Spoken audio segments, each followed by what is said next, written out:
Hi friends, இப்போ நம்ம Pandya stores பார்க்க போகிறோம். பாண்டிய ஸ்டோர்ஸில் எப்போ பாரு அடிபடியாகவே இருக்கேன்னு யோசிச்சா இவங்க இப்போ என்டர்டைன்மெண்ட் சீனுக்குள்ளேயே நுழைஞ்சிருக்காங்க. என்னன்னு பார்க்குறீங்களா?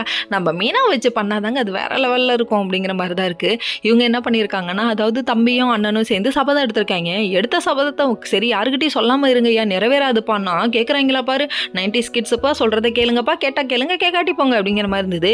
இவங்க என்ன பண்ணிட்டாங்கன்னா, போய் அவங்க ஒய்ஃபுக்கிட்ட சொல்லிட்டாங்க. அதாவது நம்ம செந்தில் இருக்காரு, மீனா கிட்ட கதிரோட விஷயத்த சொல்ல, கதிர் இருக்காரு, அவர் ராஜி கிட்ட போய் நம்ம செந்திலோட விஷயத்த சொல்ல, இப்படி மாற்றி மாற்றி 2 பேர் சொல்லிட்டாங்க. சொல்லிட்டு யாருக்கிட்டையும் சொல்லிடாதுதான்னாங்க. இது எப்படி இருக்குது தெரியுமா? மறுநாள் காலையில் பேக்கரி வாங்குறதுக்குன்ற கதை தாங்க இது. இது காலையில் எந்திரிக்கிறாங்க. எந்திரிச்ச உடனே அதாவது நம்ம மீனாவும் ராஜியும் மீட் பண்ணிக்கிட்டாங்க. இவங்க 2 பேரும் மீட் பண்ணால் 2 ஊருக்கு சமம்னு இவங்களுக்கு தெரியாமல் போயிடுச்சு. மீட் பண்ணி விஷயத்தெல்லாம் சொல்லிக்க, கடைசியில் இவங்க போய் அவங்க புருஷன்ட்ட கேட்க, இவங்க போய் இவங்க புருஷன்ட்ட கேட்க, ஐயோ அப்படிங்கிற மாதிரி இவன்ட்ட சொன்னது தப்பாக போயிடுச்சுன்னு 2 பேரும் மாற்றி மாற்றி கூட்டுக்குறாங்க. அது மட்டும் இல்லைங்க, இன்னொரு கொஞ்சம் பெருமையாக நினைக்கிற விஷயம் என்ன தெரியுமா? நம்ம புருஷனுங்க நம்மள முன்னிலையில் நிற்க வச்சிருக்காங்களே அப்படின்னு சொல்லிட்டு ரொம்ப யோசிக்கிறாங்க.